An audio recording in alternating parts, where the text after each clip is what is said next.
Well, as more people come in, let's go ahead and get started, shall we? Yeah. So good morning, good afternoon, good evening, wherever you find yourself today. My name is Sunny. I'm one of the PhD students here in the Stanford University Religious Studies Department. And we want to welcome everyone to another exciting Ptarmigan mini lecture, the third of 5 for this academic year.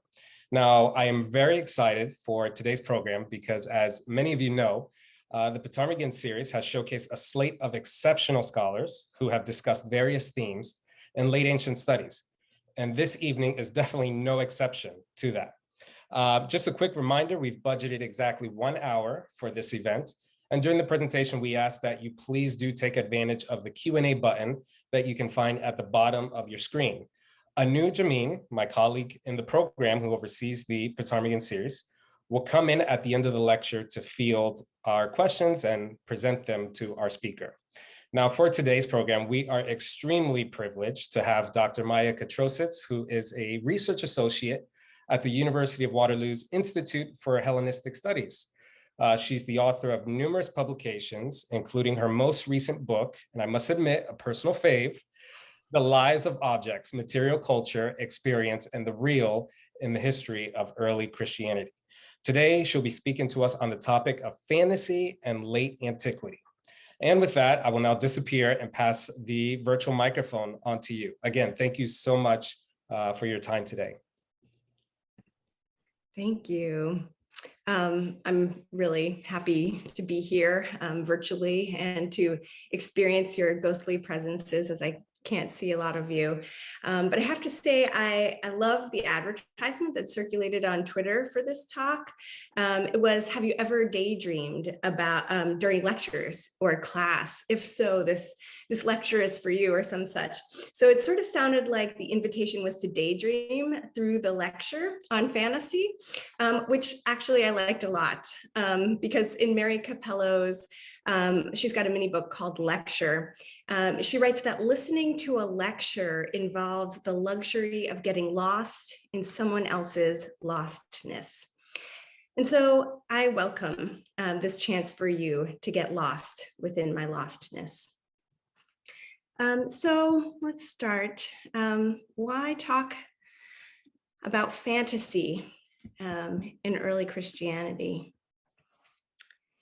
Fantasy would seem to be the opposite of history.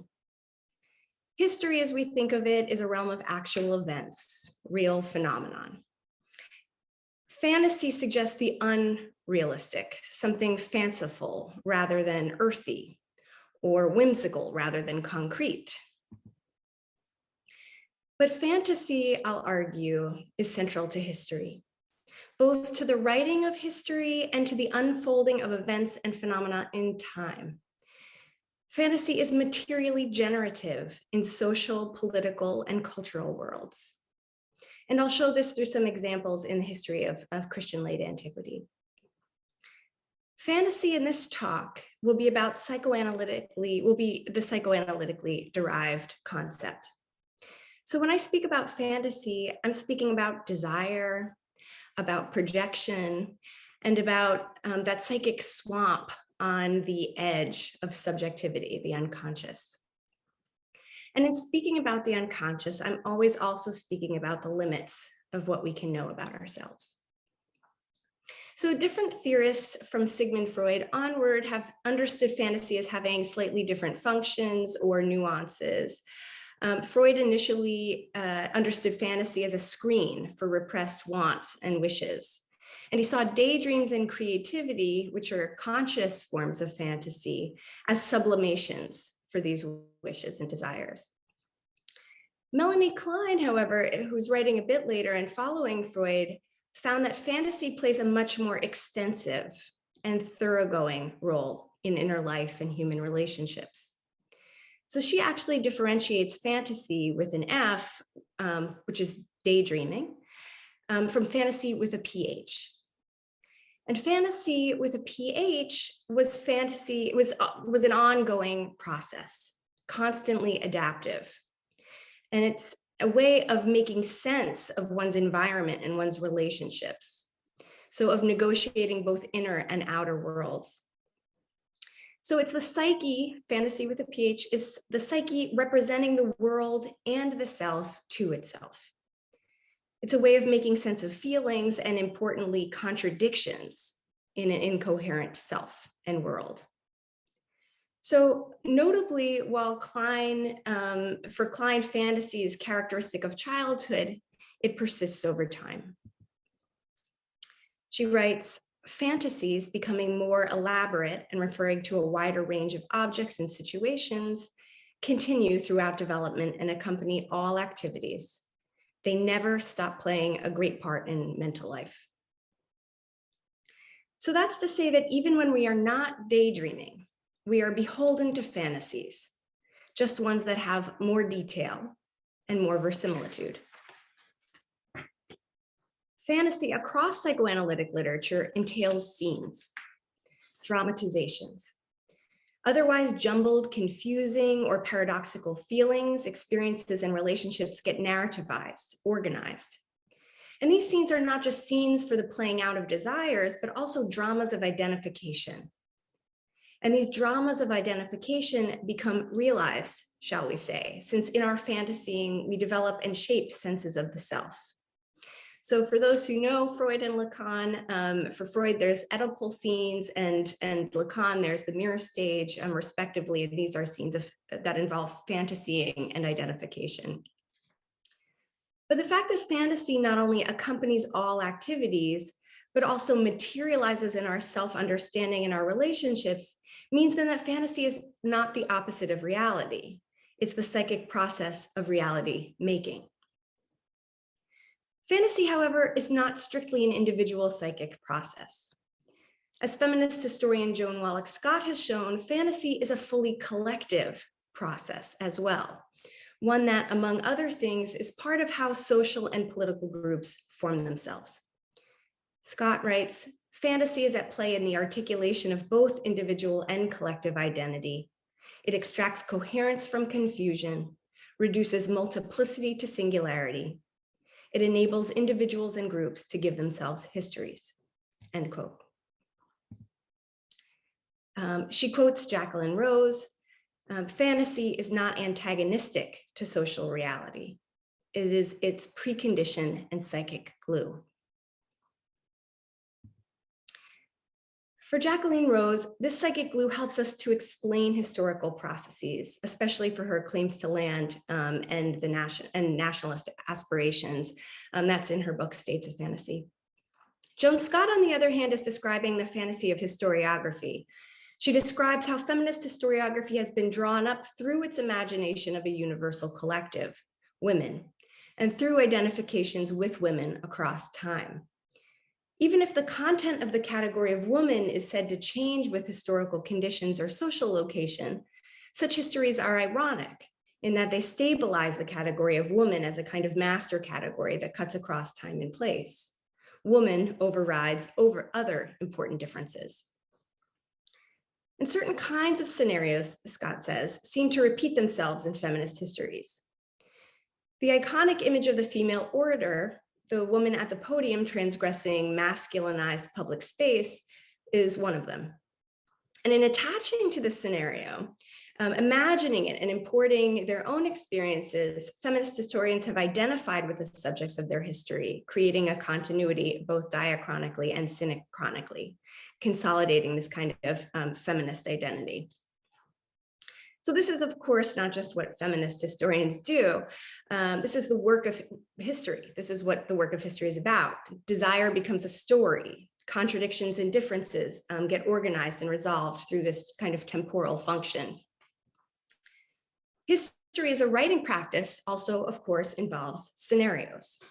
It entails narrative organization that tries to accommodate, but often belies, complexity, unresolvable incongruities. And often those of us who write history find ourselves in the throes of implicit identification. So then we might consider fantasy on at least two planes. There are the fantasies of people for whom we do not share time, people of another period or another place. Fantasies that are historically specific, that we might diagnose in order to better understand their moment or to better understand how change happens. And then there are the fantasies that we who reflect on the past are caught in. Sometimes we find that these fantasies converge. I'll return to what I think is the corollary question posed by fantasy, and maybe the most important question posed by fantasy. If all mental activity is fantasy, what is outside and how do we find that outside? So I'll address that in a little bit. But first, I want to put fantasy kind of before our eyes. And of course, I want to talk about early Christianity. So I'll bring fantasy to martyr stories. That will be my kind of extended illustration. And then I have two little micro examples of how we might play with fantasy with other phenomena in early Christianity. So Christian martyr narratives are, at least in broad strokes, very familiar to most people. So these are many of the basic elements of martyr stories in composite. Someone's brought into a judicial scene because they're accused of a crime, usually being Christian. They are asked to confess or revoke their Christian belonging, sometimes make a defense for themselves, sometimes are tortured, but under no circumstances do they give up their convictions. And then they die a glorious, though obviously graphic and troubling, death at the hands of the authorities. So their death is often seen as the moment in which they become most Christian, and they are seen as heroes for the virtuous. For the virtuous, and generally that meant masculinized ways in which they die. But what scholarship has learned and has spent a long time, a lot of space saying, is that the popularity of martyr stories far outweighs the actual incidences of death by Christians at the hands of Roman authorities. There were no widespread persecutions, and to say persecution is itself not quite right, since there was nothing really singular about the ways Christians were targeted or put to death in this period. So the question is then, why are these stories so popular? So scholarship has at least recently answered with this. These stories were about constructing a Christian identity, one that's virtuous and as masculinized as kind of a steadfast. Stephanie Cobb has contributed to that perspective a lot. It is argued that martyrdom stories constructed a Christian identity as innocent victim. That would be a Candida Moss. As a suffering subject, that would be Judith Perkins. Or sometimes scholars have argued that these texts challenge the dynamics of domination by giving new meanings and interpretations to Christians' arrests and executions, Elizabeth Caselli. So it's true that in martyrdom literature, we find these highly ornamented imaginations of the virtue of martyrs and what their deaths might mean. So there are some really more overtly kind of fantastical dimensions of these scenes. So Ignatius of Antioch, for one, we can see his mind at work here. He writes, "I am God's wheat and I shall be ground by the teeth of beasts that I may become the pure bread of Christ." Okay, so we can see his imagination. We can see a kind of fantasy life, or, depending on how we would think about Ignatius as the writer of these letters, we can see in these letters an imagination working about the meaning of Ignatius's death.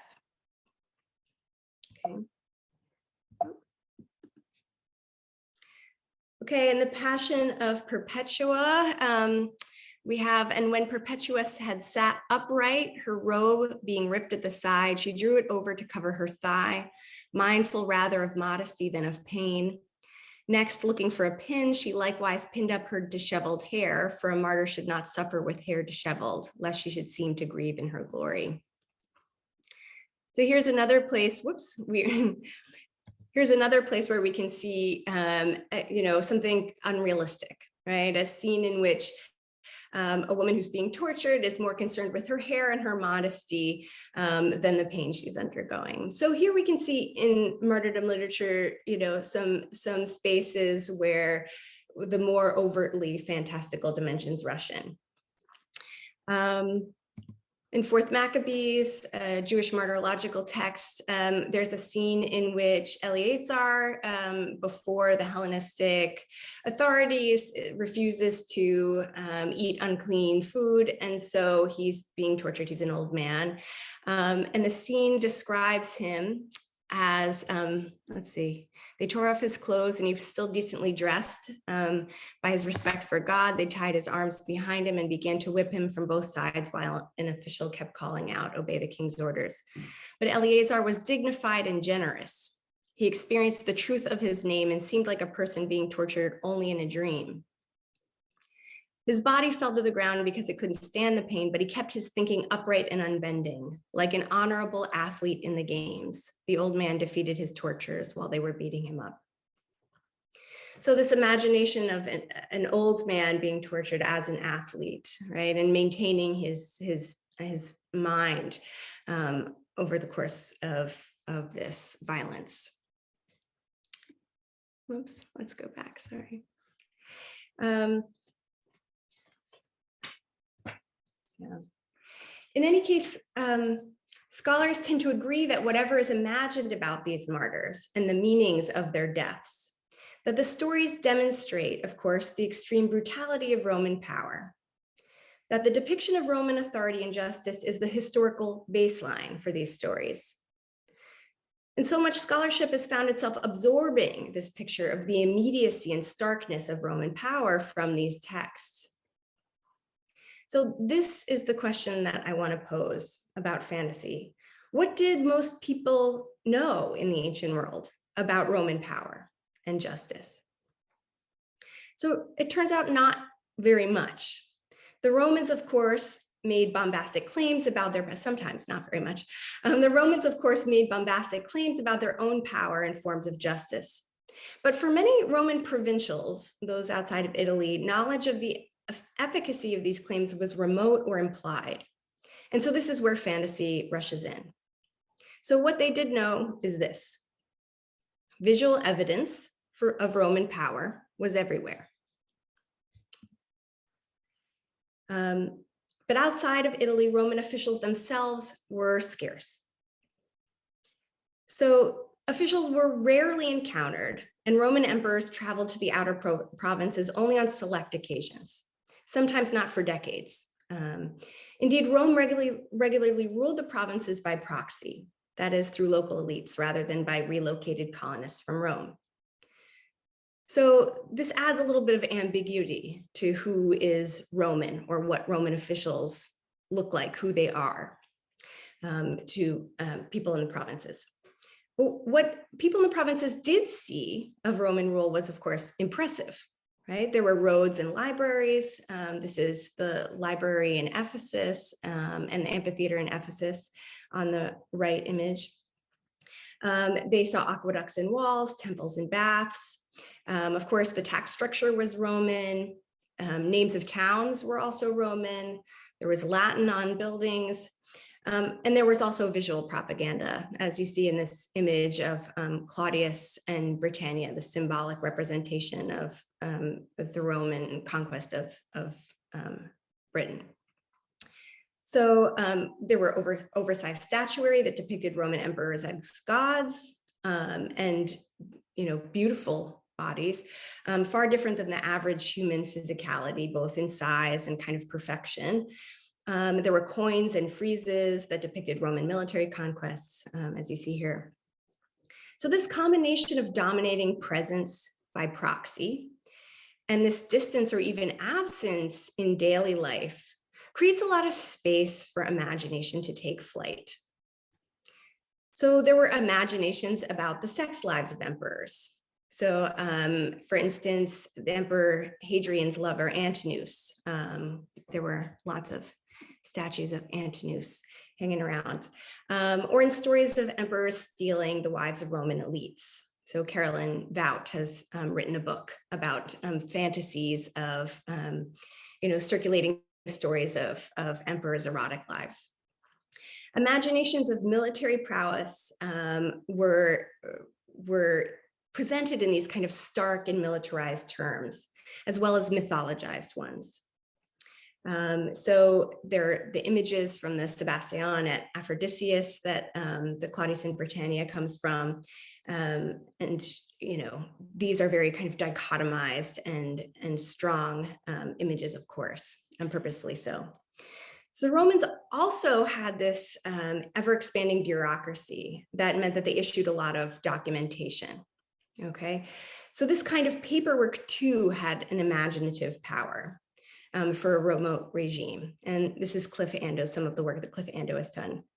Particularly in a time when the size of the empire and the social flux of colonization, the uproot of populations and mobility of military personnel meant there was a lot of interruption from local forms of belonging. So having a slip of paper, sort of like another case, having your name recorded in stone on a wall or an inscription, offers a kind of minor but important sense of coherence and recognition. So to have a sense of being kept track of or being seen lent a sense of perhaps intimacy where there was distance. Such fantasizing about rulers and their relationships to others or relationships to their population were the social glue for a widespread and quite fragmented empire. A subset of these fantasies of power were fantasies about Roman legal procedures. So there was no legal system as we know it in the Roman world. There were instead officials dealing with complaints and making decisions in largely ad hoc manner with little coordination between different provinces or levels of authority. So these decisions would get recorded perhaps, but the codification and collection of laws, the Theodosian Code or the Digest or some such, were pretty late breaking processes in the Roman period. And even then, it did not mean that there was any kind of universal application of laws. Laws and decisions were being written to address very particular circumstances, and there was little or no systematization. Nothing much to consult on matters of property, injury, or violation. So it was often the case that an official would appear once every year or so sometimes in a province to adjudicate a wide range of issues with very little guidance or instruction sometimes. Usually these petitions were overwhelming in number. Sometimes these petitions were not dealt with at all or left unresolved. The decisions were regularly quite arbitrary, inconsistent. Punishments depended largely on the status of the person being punished. But ancient people put stock in this very unsystematic process. They saw juridical venues as places where their conflicts could be resolved, where their wrongs could be righted, where losses might be recouped. Ben Kelly, for instance, has shown how often local people use petitions for a huge number of minor conflicts, largely to receive recognition for their own status and to instrumentalize that status or to crystallize their group affiliations. Actual venues of petitioning and complaint then came with their own fantasies. But we also see a larger preoccupation with juridical contexts in other places. So romance novels, ancient romance novels, these popular fictional tales, of which trial scenes, spectacular punishments, and exonerations by means of the divine are staples. And lots of early Christian literature participates in this genre. We also see this preoccupation in inscriptions which record crimes and due punishments from the gods. So here's one from the 4th century. Latin inscription: Lord Neptune, I give you the man who has stolen the gold coin and 6 silver coins of Muconius.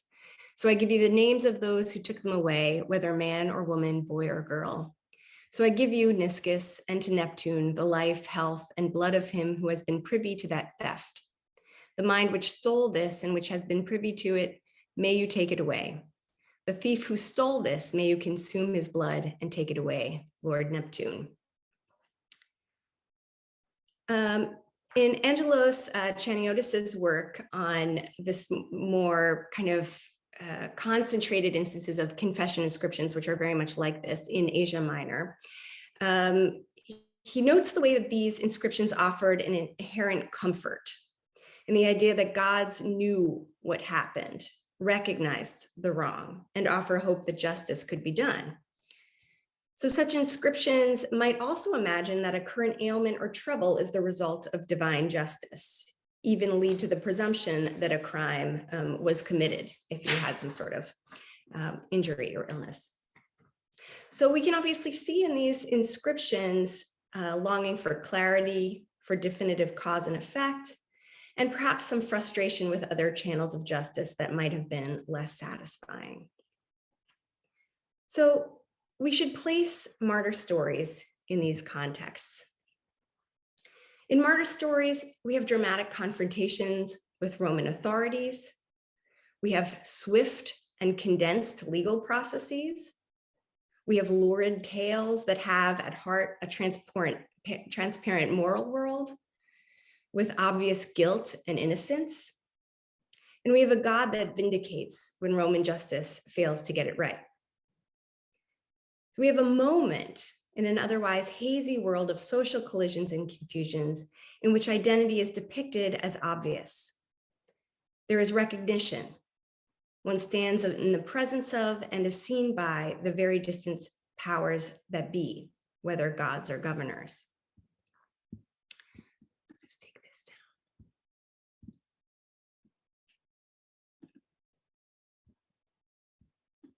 Do I have you there? Yeah, good. So I just want to clarify quickly that this is not to say that the Romans weren't sometimes starkly violent. There was obviously enslavement, uproot, conquest, etc. But in any context, violence is fragmenting, hard to make sense of. And colonial and imperial violence is just as often working by being diffused between various agents, indirect as direct, through attachments in addition to antagonisms. And that ambiguity, these difficult contradictions of imperial and colonial life are what find themselves expressed and worked out, disambiguated through the narrative work of these fantasy martyr scenarios. But none of what I described about martyr stories, it turns out, are very uniquely Christian. Even the term Christian, at least until the 3rd century, had neither very clear content, nor did it have obvious exclusive social phenomenon attached to it. So then that question is, why has Christian identity been the overriding way of understanding martyrdom stories? And so here's where I want to appeal to Joan Scott again. So part of fantasy is a process of identification, often unconscious. So of course, many centuries after these texts are written and circulated, we have a dominant Christianity that is in its imperialist and nationalist and colonial instantiations, basically synonymous with violence on many fronts. Historians of Christianity, many of which have our own personal histories with Christianity, have tried to reckon with these forms of violence and toxicity. The thrust of using Christian identity as the predominant mode of address is to cross time in this way, to create an implicit bridge between contemporary negotiations with violence and empire and ancient ones, and to do so under the banner of the term Christian. The stage of these texts might, as in theater, the theater of these texts might help one make sense of one's own complex contradictory positionalities with respect to the sometimes intimate and sometimes distant violence of Christianity. In this way, contemporary fantasies become wedded to ancient ones. And the traction these texts take on over time is less about their Christianness and much more about the potent ways in which they shape and contain larger questions of agency and power and justice. And Christianness sort of comes along for the ride sometimes. How they disaggregate and narrativize unresolvable experiences of violence, of guilt, of suffering, with a satisfying, if also terrifying, resolution. So martyr stories are not the only phenomenon of early Christianity that we could address through fantasy. As I said before, I'm going to give you just 2 other little examples that might be worth playing with. So one example. Ascetic and hagiographical texts, stories of saints enduring the harsh conditions of the desert, the physical torture by demons, and near starvation for decades. These texts are popularized in this period. And so much about them already seems fantastical on the face of it. But perhaps at a deeper level, these stories indulge the reader through the hyperbole of these experiences and through identification with an attachment to these saints in scenarios of experiencing, managing, and overcoming pain. A second example. The growing obsession with physical virginity and virginity as virtue in late antiquity, as opposed to kind of a social role or status, offers a set of scenarios of intactness and puncture, or about privacy and interiority that take on particular resonance with conditions of social boundary reconstitution and institutional failure during this period. Those are my too many examples. But I want to return us to the question of theory. So a few clarifications about fantasy. First, fantasy is not the same as ideology. Ideology suggests a clean transfer of ideals. Ideology suggests something more static in its structure. Fantasies obviously have relationships to ideology, but not straightforward ones. Fantasy is dynamic. The relationships within fantasy life are complex condensations, and the representations in fantasy life shift, modulate. Fantasy, we might say, tries to reconcile ideology with the mixed experiences ideology creates, but never does so with predictable outcome. Second, fantasy is not an accusation of bad history. It is, as I suggested before, a function of all mental life, and thus a function of all historiography. In some ways, the partiality of history, especially ancient history, is so much of its allure.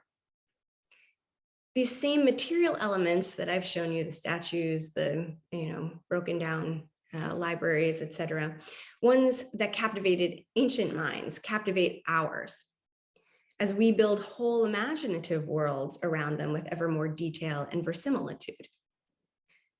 But one might wonder then about this inevitability of fantasy life, about how we might leave our heads and about, leave our collective effervescence, if you want to put it in Durkheimian speak, and approach something like reality.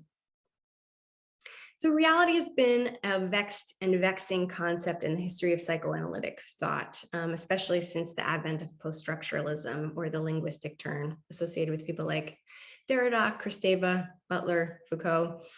The linguistic turn had psychoanalytic theory kind of deep in its DNA, especially the work of Jacques Lacan, who offered a particularly language-centered theory of psychic life.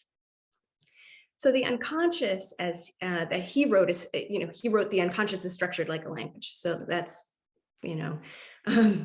obviously lends itself to reality that is structured through language, of course. For Lacan and for hordes of critics who followed him, since there was simply no way to bypass language or representation to get to a real. And in fact, for Lacan and others, the real itself was defined by the excesses of language, what language couldn't quite hold. It was something more, even while it was contentless, something more, and yet also something one could never have. It was associated with lack. This definition of the real is obviously very extreme. It's very ultimate, it's very existential, and curiously kind of unilateral. But psychoanalytic thought has other ways of describing the real or realities, and for theorizing outside of systems of representation or outside of subjective imagination. So I'm going to share two of them with you, ones that occur in the thought of Donald Winnicott and Jessica Benjamin. So for Donald Winnicott, the real is simply the world of others that do not give us what we want. The world of others that do not do what we want them to and don't conform to our ideals about them.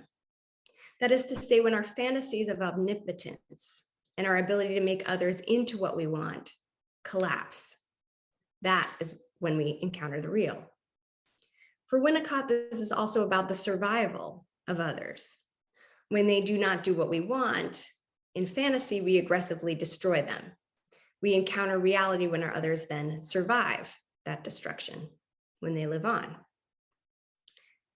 Jessica Benjamin's own theorizing is similar, but instead of simply suggesting that we encounter reality when we do not get what we want, reality involves a tension between differentiating with our others, realizing they're separate from us, and have a separate whole sphere of experience, and a connection with them, between our ability to recognize others as different and connect across the difference. There's an ongoing tension and negotiation between the intrapsychic world and the external world, as our others kind of occupy a foot in each world.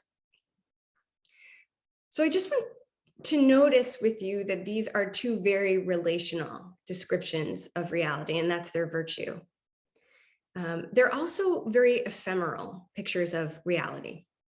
They're momentary experiences, a half second of attunement maybe, or a moment of recognition or of surprise, some kind of interruption or disappointment, things that pass. It is, of course, not long after these moments that our normal psychic processes kind of rush in, and the work of fantasy revision begins. We accommodate the experience, we include details from it, and we try to rebuild. In this case, if we're to take this metaphor for historical work, there would be no big the real that historical work can get to or describe. That what the work of historical description or anthropological description might operate similarly is most real only in these kind of slips and slivers, accidental, brief moments of contact, flashes of recognition or difference. And mainly these happen when we make contact with our own fantasies as fantasies, a process that is never final. Real in this case can only be an ethical injunction. In other words, if fantasy is how we survive our lives, the breakdown of our fantasies is how others can survive us. So a few final words about what fantasy teaches us, especially about how to think about reality with more sophistication. So it thrusts us into the subjectivity of historical work without reducing it to individuality or positionality. It is always an unconscious process with collective dimensions. So that's one. Another is that fantasy scrambles our idea of what is substantial, what is material, what is considered evidence in historical work, because it is hopelessly entangling the concrete objects of history with the psychic work they're inevitably involved in. They are already part of scenarios. The leftovers of history, the physical leftovers of history, are already part of scenarios and scenes and dramatizations.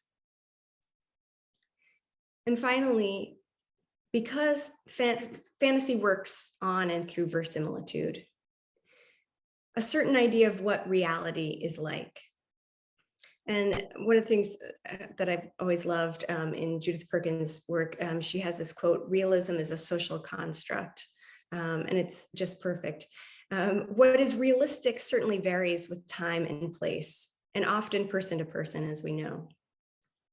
Indeed, claiming realism readily works as a guard against claiming our unconscious lives, taking responsibility for the fantastic dimensions of what is then cast as reality. So this presents a historiographical question. What then are the virtues of realism in historical work if it is no less indebted to fantasy and no more likely to offer us encounters with the real?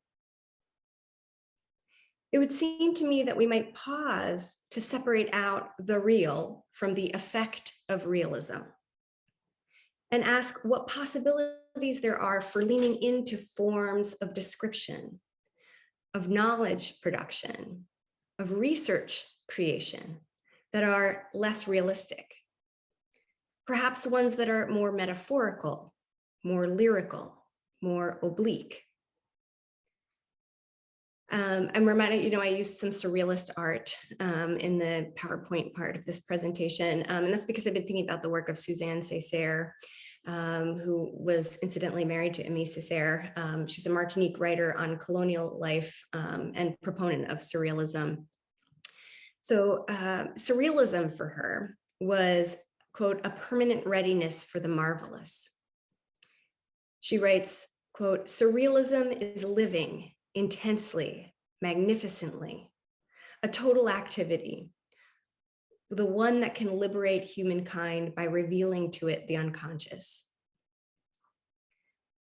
So I don't want to offer surrealism as an answer necessarily. And even if I was, the idea is not that we can then know the unconscious and master it.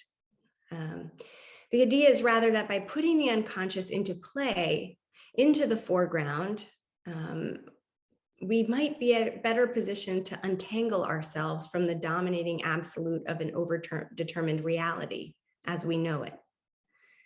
And we might also be better positioned to encounter worlds and others as living beyond our imagination. So thanks.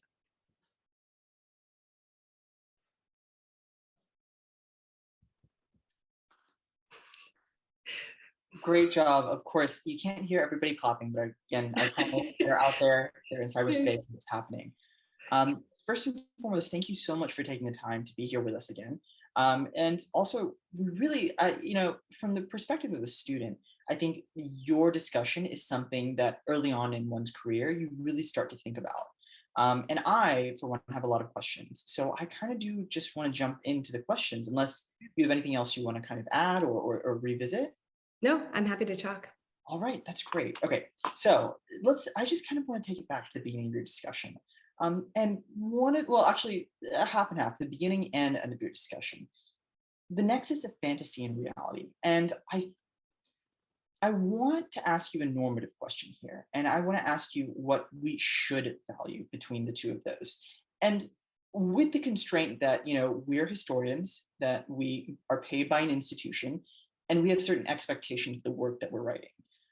With each of those different facets in mind, how do we direct the history that we write, right? If I were just writing for myself I would let my fantasies kind of go wild and write what I was interested in. But with the constraints that are put around us, maybe at the student level, maybe at the professor level, your suggestions on that. Yeah, well, first of all, I mean, we could write more. The idea is that we could write more fantastically.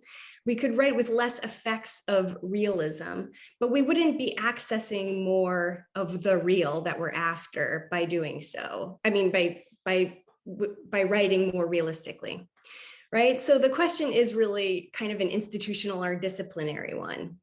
So because there is weight placed on the effect of realism, right? So to write things more realistically is no less engaged in fantasy life, but it seems to be so. It is taken to be so. There are rules about reality. And to that I say, I think whatever the institutional constraints are, the awareness of what we're doing is crucial, that we are always engaged in some level of fantasy life, and that demands our reckoning. It demands our reckoning through other people, right? Through other people, through an engagement with sources and things that interrupt us or disrupt us and make us more acutely aware of what our fantasies might be. But I also think we need to push the boundaries of what counts as the real and reality. I think that's incumbent upon us to not just simply be sucked into the professionalization. To what end? To me, like the professionalization question is a question of how much can you get away with under the banner of a certain institutional practice. So, maybe it's a question of slowly, incrementally, I'm not always so good at that part, pushing boundaries on things over time and making space for other forms of writing or knowledge production. everything we're doing is a compromise formation of some sort. We just have to figure out which compromises we're willing to make and on what level, right? Yeah. I mean, that's absolutely true. But that was a great answer. And I actually have a follow-up question for you. Someone from the audience that wants to ask is, could you give a few more examples of kind of less realistic forms of knowledge production? I mean, if we as a field prioritize this, how would scholarly products kind of look different then, right? If we're, what would we be able to get away with under the banner, so to speak? Yeah, I mean, I would love to know what we could get away with. We don't try very hard, right? I don't know. I have some ideas. I have things that I'm working on, but I mean, I always worry about getting a little prescriptive. For myself, I'm most interested in the blur between ourselves. I mean, I've been working on this for over a decade, right? The blur between ourselves and the things and people and experiences we study. So instead of seeing that as a compromise of our integrity as historians and scholars, what would it be like to really kind of put that on speed or press the gas on that, to really start with the fusions between ourselves and the things that we study and play out from there. Playing with anachronism, I think, is really productive. Anachronism is the great transgression of historical work. Playing with anachronism can actually be doing it smartly, doing it thoughtfully, can really be an interesting kind of historical practice that jars and that causes questions. We're always engaging in anachronism anyway, on one way or another. We just don't always know when or how. But those are some ideas. I think just different forms, different aesthetic forms, scholarly work, the way we do it with, articles and monographs and stuff, it knows some things well and it knows other things badly. I would like us to pay more attention to what it knows badly and what other forms might know those things better. That's really well put. That was a great way to put that. I did want to kind of follow up then on that point. And I'm curious then, do you think whenever we're working with these, does methodology kind of decrease in value then as we're trying to approach these kind of bolder arguments and these kind of less realistic forms of knowledge production? Does methodology decrease this? So methodology as kind of a recipe with certain kinds of, I mean, I don't know. I find myself not too into the idea of method. I'm much more kind of a process person. Like, I find process very interesting and method to be calcifying. So everything gets calcified eventually, but I always kind of want to wake things up a little bit. So to me, the process is more interesting. Just personally, the process is more interesting than the calcified form that process takes.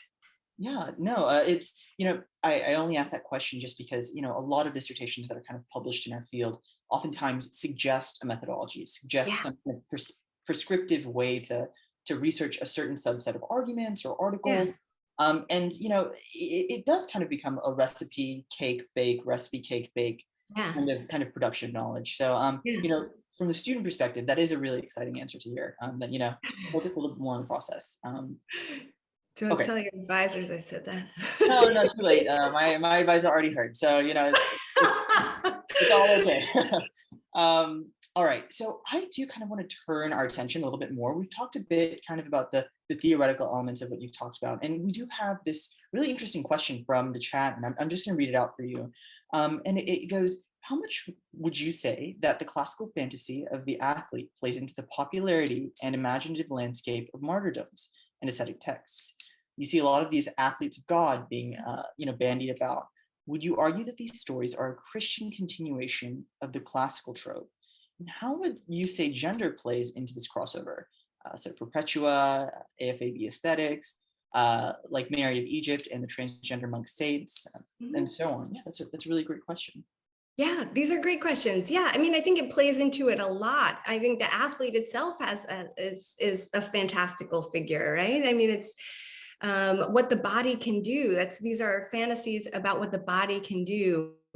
I tend to hesitate to draw any clean lines, to say something is a continuation of such. And I think there's of course, many other kinds of images going on in, aesthetic and hagiographical literature and martyrological texts. I think that's a strong thread. But yeah, I mean, I would be interested in tracking across time and genre athlete as fantasy figure, about kind of the what do you say, the possibilities and the vulnerabilities of the body is really what's going on there, as the scene of athletic competition as a set of devised scenarios for working out certain kinds of contradictions. To me, that sounds really interesting.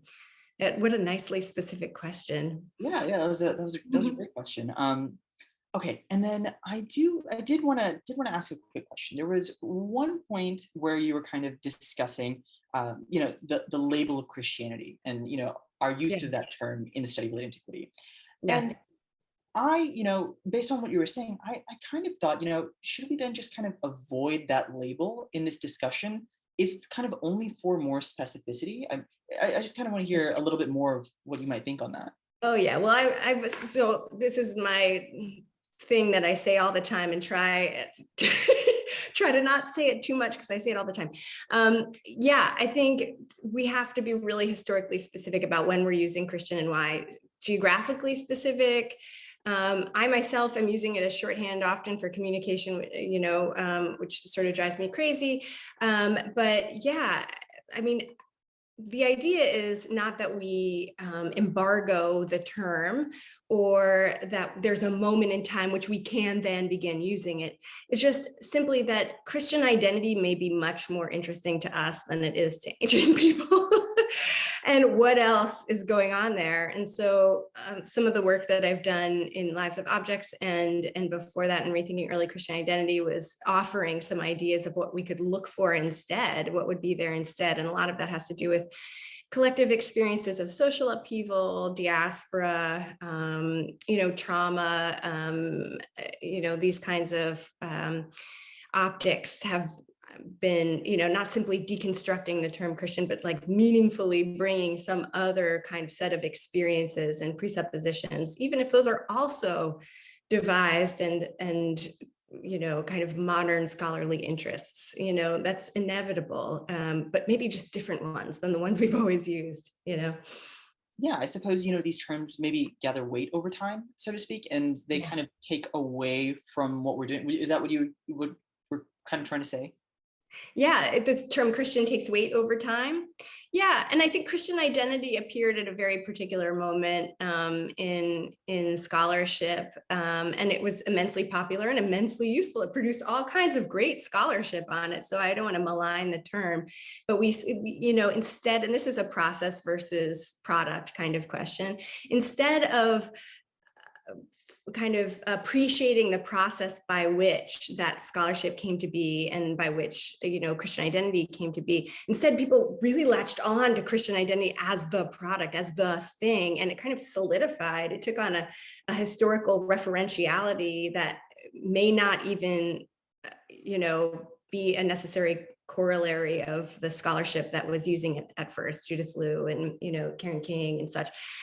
So it could be that just the popularity of certain things. I struggled with this with affect theory too, because I love, I've worked a lot in affect theory, and now affect, especially in early Christian studies, has taken on just like, it's like a solid rock of meaning, that I would love to see dispelled and broken apart and diffused a little bit, kind of kept more dynamic or something. Yeah. Yeah, and so, just a little bit more kind of on this idea of gaining specificity in our era of study, in our time of consideration. One of the things that you were mentioning is that there were these kind of layers, or, I don't know if this is the word that you used, but what I took down was that there are these kind of fantastical layers of imagination concerning empire, imagination concerning military. Yeah. There were so many kind of elements at play at this point. And it made me think in two directions, and with one question. Is there a point of kind of convergence that, we have all these fantastical ideas? To what end? Is there an end? That's one question that I kind of have. Like in that time, in that period, do they lead to some maybe glimmer of reality or realism, as you kind of talked about toward the end? And also, from our point and our time in the 21st century. Some of my interests concern magic and demons. And I mean, I clearly am fully being guided by my fantasies at the time, right? I don't think people found these concepts as interesting as I do today back then. And I don't think they were as alive as I think they were back then. But at the same time, is there kind of this point of convergence, thinking both in the time and kind of in the 21st as we write? Yeah, I mean, so these are tough questions. The first, really great, and I'm just so appreciative of all your really sharp attention to the things that I've said. Do those ancient fantasies go anywhere? Is there an end to them? I mean, the idea of fantasy is that people are just we're trying to survive. Reality is hard, it's confusing, we feel a lot, we're in these really fragile bodies. There's things coming at us all the time, that simply to exist in the world, that we need to have stories, even when we don't know that they're stories. We need to have things organized in some sort of narrative or temporal frame, when simultaneity and paradox is more what we're existing in. So, I mean, there's probably, fantasies get instrumentalized, fantasies move in directions of power, not unilaterally, not easily, I would say, but there's power in there. So, there's an end somewhere, but fantasy itself is much more unruly. And fantasy, in as much, fantasies pop is the other thing all the time. We encounter all kinds of circumstances in which what we thought about the world ceases to be true, and those are the moments that I want us to be paying attention to. And I think there's ways that we can also track in ancient literature moments when people's way of navigating reality ceases to be useful to them, and they have to readjust, or they have to re-narrate their kind of imagination of the world. So maybe through trauma or something, is some lived experience that really kind of turns to fantasy as the solution, is what you're saying. Yeah, sometimes. I mean, well, fantasy is our solution to everything. I mean, just the state of things. So you don't need trauma in order to fantasize. Although, I resonate with that. Like, it's true that we can often become escapist. But fantasy is just simply the mental function that we do to move in the world.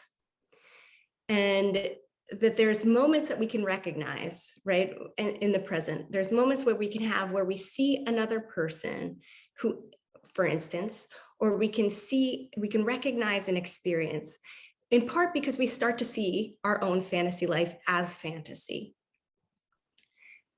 So those are the moments. So that's a total readjustment. We want very badly a real. We want to believe that we can exist in a state of the real for an extended period of time. And so I'm not as bad as the Lacanians. I'm not going to say never. But what I like about Winnicott and what I like about Benjamin is that it's this very kind of mundane, kind of gritty sense of reality. Like, I use this, I have a 10-year-old child, so I use this example a lot, but whenever he talks back, which is not all that often, but it's, you have this moment where your child is not the same as they were, a year or two ago. And you have to readjust your vision of them. When we have an argument with our lovers or whatever, when the world doesn't deliver us the things we want from it, these are all moments when we encounter reality. But it's like this, a second later, where we've created a new fantasy that accommodates that information, just so that we can move in the world.